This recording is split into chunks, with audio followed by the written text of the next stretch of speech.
Bonjour mes chers cinquièmes, on reprend le rythme des vidéos après ces 2 semaines de coupure, hein, même si je vous ai quand même laissé pas mal d'occupations pendant ce temps, avec notamment donc, la séance 6 avec cette affiche sur Paris à me faire, hein. Voilà, j'ai déjà reçu quelques affiches, hein, donc n'hésitez pas à me les envoyer. C'est plutôt très réussi, hein, ce que j'ai reçu pour l'instant, voilà, n'hésitez pas à me les envoyer surtout, afin que je puisse mettre un maximum de notes, hein, on va en avoir besoin. Là, tous les gens qui me l'ont envoyé, de toute façon, seront notés, hein, sans problème, et la note ira sur Pronote sans aucun souci. Donc n'hésitez pas à m'envoyer ça dès que possible, hein. Je vous laisserai un peu de temps, bien sûr, encore, hein, il n'y a aucun souci, hein, on n'est pas... là, le temps, maintenant, est assez, on va dire, relatif, hein. On s'arrangera, ne vous inquiétez pas, si vous n'avez pas pu le faire pendant le confinement, on pourra s'arranger. Alors, on va quand même essayer d'avancer un peu. Donc là, en termes d'organisation de la fin de l'année. Le confinement, bon, on ne sait pas encore où ça va nous mener, hein, à la moitié du mois de mai a priori, mais on ne connaît pas encore les conditions, donc on va continuer encore les vidéos. Alors j'ai dû ralentir un peu le rythme, hein, là depuis ces derniers jours, donc je ne pourrai plus faire 2 vidéos par semaine comme avant. Je vais devoir être sur un rythme d'une vidéo par semaine, mais il y aura largement de quoi vous occuper, vous le verrez. L'objectif c'est d'arriver à démarrer cette séquence F, hein, qu'on va démarrer là maintenant. C'est de la commencer par vidéo et si possible, hein, j'espère de pouvoir la continuer ensemble en classe, il y avait beaucoup d'activités de groupe, hein, qui étaient prévues et que j'ai dû couper. Alors d'ailleurs, c'est une séquence qui est un peu différente de celle que j'avais imaginée à la base, hein. On aurait dû travailler normalement sur Vendredi ou la vie sauvage en œuvre intégrale, sauf que là, ça va être très compliqué pour beaucoup de gens de se procurer le livre, hein. Je ne vais pas vous faire acheter une œuvre intégrale, sachant que peut-être que beaucoup de gens ne pourront pas l'obtenir. J'ai changé un peu, donc j'ai fait une séquence un peu plus large, mais on va quand même travailler quand même beaucoup sur Vendredi ou la vie sauvage, un très beau texte, hein, vous allez voir. Euh, on va voir plusieurs extraits au cours de la séquence. Donc, il nous restera ensuite une dernière séquence à faire au mois de juin. Voilà, j'espère que d'ici là, on se sera retrouvé et qu'on pourra la faire dans des conditions à peu près normales. Donc c'est parti. J'espère que vous avez récupéré les documents nécessaires sur Pronote ou autre, hein. Il y a plusieurs documents, il y en a beaucoup. Donc vous avez le démarrage de la séquence, donc sa présentation qu'on va faire maintenant. Et ensuite, on va démarrer sur le début de la séance numéro 1. Vous allez voir, il y a un gros projet qui nous accompagnera pendant toute cette séquence. J'en parlerai un peu plus tard. C'est parti pour la présentation de la séquence. Ça va s'afficher juste là, on y va. Donc le titre de cette séquence que je vous propose, c'est la séquence F, c'est Aventures en mer. Donc on va travailler sur pas mal de textes différents. Alors je ne vais pas détailler sur le titre pour le moment, vu que ce sera une des choses que je vous demanderai de faire dans la première séance. Mais ça pourra rappeler à certaines et certains ce qu'on a pu faire sur l'île déserte, hein, au début de l'année. Voilà, donc ça va être un peu ce thème-là, mais beaucoup plus approfondi et beaucoup plus fouillé, beaucoup plus travaillé. En termes d'objectifs, donc dans cette petite séance, je vais les retrouver, voilà cette petite séquence d'ailleurs. Je vais les retrouver, ils sont là. Donc lire des textes en lien avec l'aventure et les dangers de la mer, hein, qui sont un grand classique de la littérature, notamment du roman d'aventure. Je vais vous inviter à découvrir les thèmes les plus présents dans ce type de récit et un certain nombre de figures d'aventuriers, d'explorateurs, etc., qui sont assez célèbres. La deuxième partie, ce sera deuxième objectif, un gros objectif, écrire un journal de bord imaginaire. Alors ça va reprendre un peu ce qu'on avait pu faire sur le chevalier, hein. Rappelez-vous, on avait fait un grand récit de chevalerie vraiment très construit sur plusieurs séances. Donc là, ça va être à peu près le même fonctionnement. Donc ça va être un récit, une écriture longue qui va être sur plusieurs semaines. Il y aura un bout à écrire à chaque séance et à la fin, il faudra remettre tout ensemble pour faire un produit fini, vraiment un beau texte, hein, qui fonctionnera bien si vous avez bien suivi toutes les étapes. Donc ça va être l'objectif un peu fil rouge de toute la séquence. On démarre donc aussi avec la maîtrise de la langue, hein, que je vous donne. Donc on essaiera de faire 3 points de langue différents.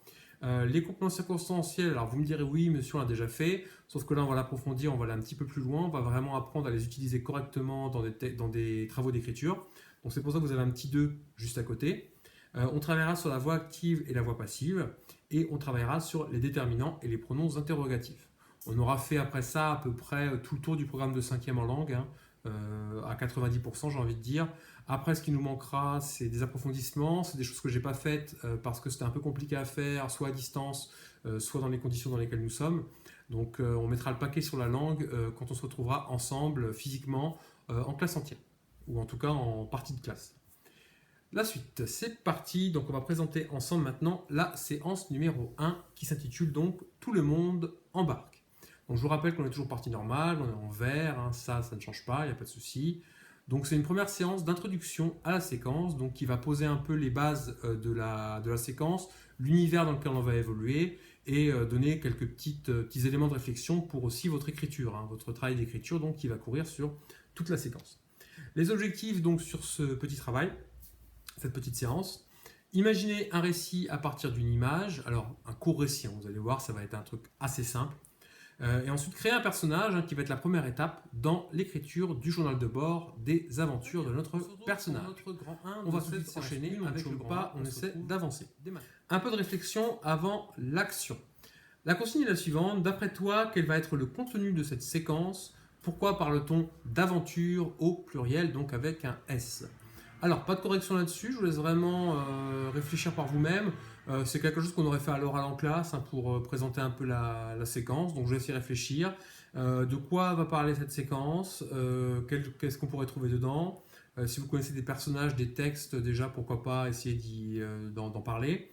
Et pourquoi est-ce qu'on parle d'aventure avec un S? Voilà, quels sont les différents types d'aventures qu'on peut rencontrer en mer? Donc là, c'est vraiment pour, on va dire, débroussailler un peu l'esprit, se remuer un peu les méninges. Donc là, vraiment, il n'y a pas de réponse vraiment spécifique attendue, il n'y a pas de correction spéciale. Mais voilà, essayez de commencer à faire marcher la machine un peu, à faire marcher un peu le cerveau. Et essayer de me mettre, voilà, tout ce à quoi vous fait penser ce titre et ce terme d'aventure, donc au pluriel. On enchaîne tout de suite avec le grand 2, où là, on va rentrer tout de suite dans le vif du sujet. Le grand 2, donc, les aventuriers de la mer. Alors le support c'est une fiche donc avec des portraits de personnages hein, que je vais vous montrer du coup maintenant, vous allez la voir apparaître hein, avant que je remette donc la consigne. La consigne est la suivante d'ailleurs, donc ces personnages, donc je vous demande d'en tirer un au sort. Alors si possible, pourquoi pas alors les numéroter, lancer un dé ou prendre un chiffre au hasard et les choisir, demander à quelqu'un de choisir pour vous, etc. Vraiment essayer de le faire au hasard parce que sinon je sens que 90% de la classe va me faire Luffy ou un autre personnage. Bon, voilà, j'aimerais bien que ce soit un peu varié. Donc voilà, essayez de jouer le jeu, de prendre un personnage vraiment tiré au hasard, tiré au sort, par n'importe quel moyen, pour faire ça vraiment de la manière la plus neutre possible. Je vous demande ensuite d'imaginer l'histoire de ce personnage et qui il est en quelques lignes. Donc voilà, et si ça marche encore mieux si vous tombez sur un personnage que vous ne connaissez pas du tout, hein, puisque ça vous amènera à commencer à faire travailler votre imagination. Donc vraiment en quelques lignes, son histoire, qui il est. Là encore, je ne propose pas de correction. C'est un travail qu'on aurait dû faire en groupe en classe, après une mise en commun. Là, je ne vais pas repasser par chaque personnage, il y en a vraiment beaucoup. Hein. J'en ai gardé beaucoup exprès pour que vous ayez le choix. Donc voilà, je vous laisse vraiment un maximum faire votre petit brainstorming, votre petit remue-ménage. Essayez d'imaginer voilà, qui sont ces personnages, quel est le personnage que vous avez tiré, voilà, son histoire, quel type d'aventure il a pu vivre, etc. Et voilà, ça sera déjà très bien. Donc je vous retrouve pour la suite tout de suite. On y va. Alors, le petit bilan maintenant, avant de passer donc au travail d'écriture, le petit bilan est le suivant. Qui sont les personnages classiques utilisés dans les aventures maritimes, donc les aventures en mer? Donc ça va vous donner des idées pour ensuite pouvoir créer votre propre personnage. Donc je vous laisse un peu de temps pour faire votre propre réponse et ensuite donc, je vous affiche le corrigé juste après. Donc n'hésitez pas vraiment à me lister, vraiment me faire une liste d'un maximum de types de personnages que vous connaissez, hein, qu'on peut rencontrer dans ce genre d'aventure maritime, au cinéma, dans les bandes dessinées, dans les romans, dans les mangas du coup, parce que c'est un thème qui est abordé aussi par les mangas, hein, donc notamment avec One Piece, hein, que beaucoup d'entre vous connaissent. Donc voilà, faites vraiment une liste et ensuite donc je vous proposerai un bilan à ma manière corrigé. C'est parti d'ailleurs, je vais vous le mettre tout de suite. Le bilan, le voici. Alors, qui sont les personnages classiques? Alors, ce sont des personnages de toutes sortes. Alors, le dé n'apparaît pas, vous le rajouterez vous-même. Ce sont des personnages, bien sûr, pas ce sont personnages. Ce ne sont pas toutes et tous des pirates, hein, parce qu'effectivement, dès qu'on pense à aventure en mer, tout de suite on pense au thème du pirate, hein, qui est vraiment très présent dans notre imaginaire collectif. Mais ça ne fait pas tout, hein, ça ne résume pas vraiment toute la diversité de héros qu'on peut rencontrer sur la mer depuis des siècles d'art et de littérature. Donc quelques exemples, hein. Alors plusieurs types de personnages réels ou imaginaires, parce que certains personnages que vous aviez donc, sur les images, certains étaient fictifs, étaient des personnages de romans, de films, de mangas. Par contre, d'autres sont des personnages réels qui ont existé, qui ont vraiment travaillé sur la mer ou qui ont vécu des aventures en mer. Les pirates et les corsaires, alors la différence, je vous la donnerai un peu plus tard, donc vous aurez une fiche de vocabulaire pour vous aider à créer votre personnage. Donc le corsaire sera défini à ce moment-là. Je ne vais pas repartir là-dessus. Donc pirates et corsaires, qui sont les plus connus, dès qu'on parle d'aventuriers en mer. Les explorateurs, bien sûr, alors surtout qu'on est en plein dans le programme du coup de 5e en histoire avec les grandes découvertes. Donc tous ces personnages de Christophe Colomb, Jacques Cartier, etc., Magellan, que vous connaissez, voilà, qui sont des personnages très célèbres, qui ont vécu leurs aventures en mer. Les marins, bien sûr, sans qui les bateaux, surtout à l'époque, ne peuvent pas avancer, ne peuvent pas fonctionner, donc il ne faut pas les oublier. Donc ces personnages de marins sont aussi des personnages importants de toute cette littérature de la mer. Les scientifiques, alors ça c'est très important aussi, dire que le héros n'est pas forcément un aventurier intrépide, on va dire au sens physique du terme, un pirate cruel, un pirate courageux, voilà, sans peur et sans reproche. On peut aussi avoir des personnages qui vont plutôt compter sur leur intelligence et leur ruse, donc des personnages d'explorateurs qui sont aussi très célèbres, notamment le monsieur au bonnet rouge que vous aviez dans les images, qui est Jacques Cousteau, qui est un très grand océanologue français qui étudie les océans. Les pêcheurs, qui sont des personnages aussi très importants du monde de la mer, il y a énormément de textes qui parlent d'eux, notamment vous avez un recueil de poèmes de Victor Hugo, Les Travailleurs de la mer, qui va parler de ces personnages qui évoluent autour des océans, ces pêcheurs, etc.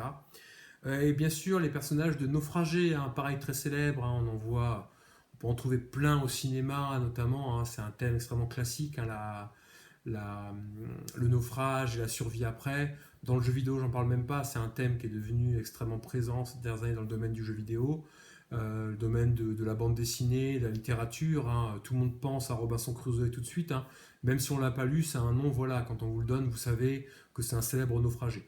Ce sont des personnages pareils auxquels il faut penser. Je vous laisse noter ça tranquillement. Alors pareil, si vous avez noté certaines choses qui apparaissent dans cette liste, ne les renotez pas, simplement ajoutez ce qu'il vous manquait et ce sera très bien.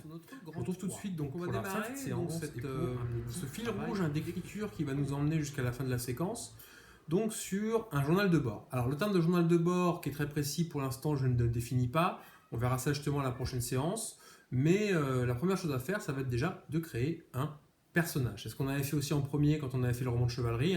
Notre personnage de chevalier était le premier, faisait partie de la première étape. Donc là, on va reprendre à peu près cette étape, mais différemment. On est en fin d'année, je vais un peu moins vous guider, je vais vous laisser un peu plus libre. Donc ce sera à vous vraiment de créer votre personnage de toutes pièces. Vous aurez beaucoup moins d'outils à votre disposition pour le créer, contrairement à ce qu'on avait fait en début d'année sur la chevalerie. Donc le support, c'est la fiche de création de personnage, qu'on va voir juste après, dans laquelle il faut simplement suivre les étapes et il faut la remplir petit à petit. Donc voilà, rien de très compliqué. Si justement on regarde cette fiche, voilà les différentes étapes que je vous demande de faire. Je vous demande de commencer par la carte d'identité du personnage. Alors, donner plusieurs informations à son sujet, donc son prénom, son nom, bon, ça c'est la base, j'ai envie de dire.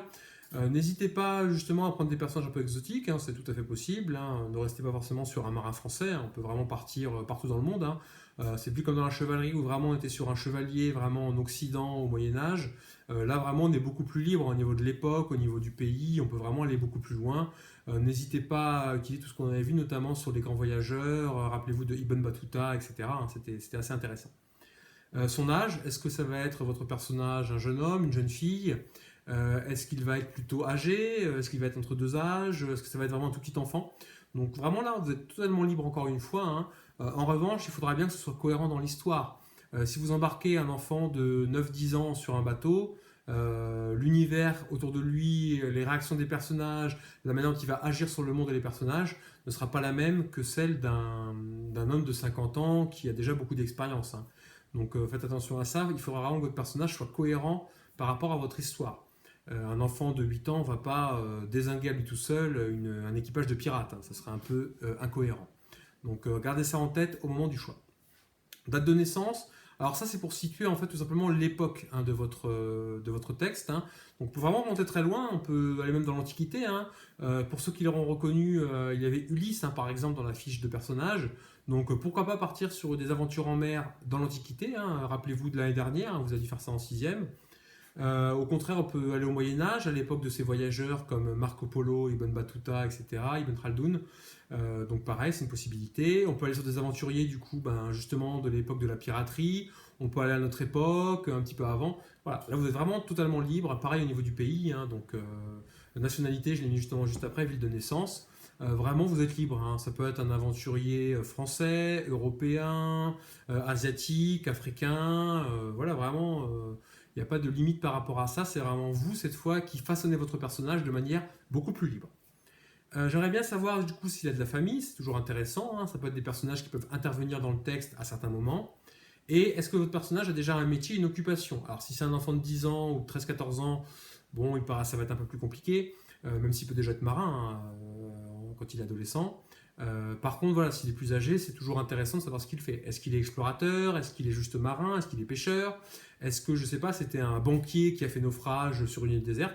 Pareil, il y a vraiment, vous voyez, un nombre de possibilités vraiment infini. Hein. C'est vraiment vous, selon vos idées, votre imaginaire, vos lectures, les films que vous appréciez. C'est vous qui allez vraiment créer cette histoire de bout en bout.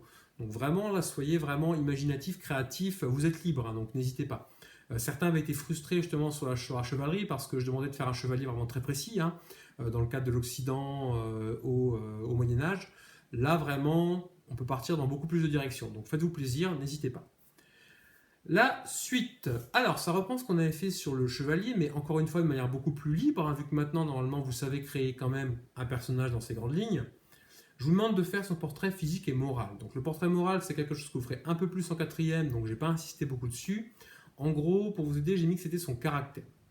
J'aimerais bien savoir voilà, quel est le caractère de ce personnage. Est-ce que c'est un personnage qui est plutôt joyeux? Est-ce que c'est un personnage qui va être plutôt ronchon, à toujours faire la tête? Est-ce que c'est un personnage colérique, etc., etc., plus triste, hein, qui va être vraiment mélancolique, assez triste, sans forcément de raison? Donc à vous de décider voilà, les types de personnages que vous voulez. Est-ce que c'est un personnage plutôt comique?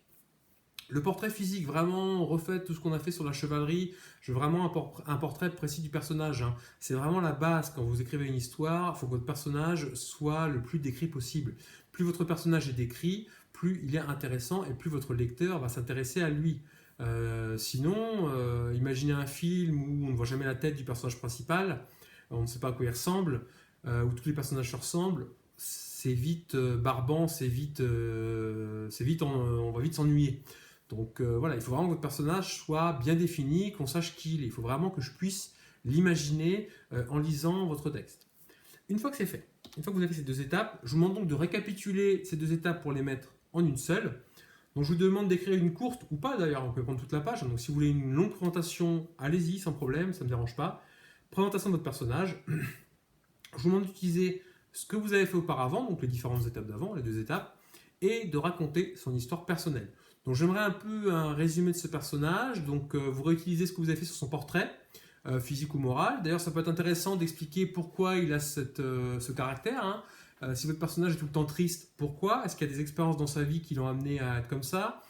S'il se met en colère rapidement, pareil. Est-ce qu'il est né comme ça? Est-ce qu'il y a un événement qui s'est produit pour lui? Parler pourquoi pas un peu de sa famille. Et si possible, essayer de parler de qu'est-ce qu'il a amené sur les mers. Est-ce que votre personnage a toujours été fasciné par la mer? Tout petit déjà, il était au port, il voyait passer des bateaux pirates, il rêvait d'aventure. Un peu comme Luffy, hein, par exemple, dans One Piece. Est-ce que votre personnage était quelqu'un de tout à fait, on va dire, terrestre, hein, qui ne s'intéressait pas trop à la mer? Pas de chance pour lui, pendant un voyage, tac, il va lui arriver une mésaventure, mais il n'a aucun lien avec la mer, il a le mal de mer, il est empoté sur un bateau, pourquoi pas. Ça peut être votre personnage un pirate aussi, alors qu'est-ce qu'il a amené à devenir pirate, quel type de pirate c'est, etc. Donc vraiment, voilà, essayez de me décrire un peu votre personnage et donner son histoire pour que je puisse me faire une bonne idée de qui il est. Je vous laisse là-dessus, donc il y a déjà pas mal de travail à faire, hein, donc ça va vous occuper toute la semaine. Encore une fois, n'hésitez pas à me renvoyer tout ce que vous faites. Hein. Alors c'est encore plus important là pour l'écriture, puisque si vous ratez certaines étapes, il va être compliqué après de faire un texte à la fin qui va être abouti. Surtout qu'on risque d'être un peu court dans le temps. Donc vraiment, plus vous m'envoyez les choses au fur et à mesure, plus je peux vous dire ce qui va et ce qui ne va pas, et je peux vous aider à vous corriger au fur et à mesure. Donc vraiment, si vous voulez m'envoyer les premières étapes là, et me montrer votre personnage, n'hésitez pas, j'en serais ravi. Pareil, j'ai oublié de le dire, mais si vous voulez dessiner le personnage, chercher une image sur Internet pour le représenter ou autre, une photographie, un dessin, etc., n'hésitez pas, ça donnera un peu plus de profondeur encore au personnage. Voilà, je vous laisse là-dessus. Je vous retrouve du coup la semaine prochaine donc pour la séance 2, dans laquelle justement on commencera à écrire le début des aventures de notre personnage et on commencera déjà à découvrir donc quelques textes. Voilà, je vous laisse là-dessus, je vous laisse travailler tranquillement et je vous dis à bientôt. Au revoir.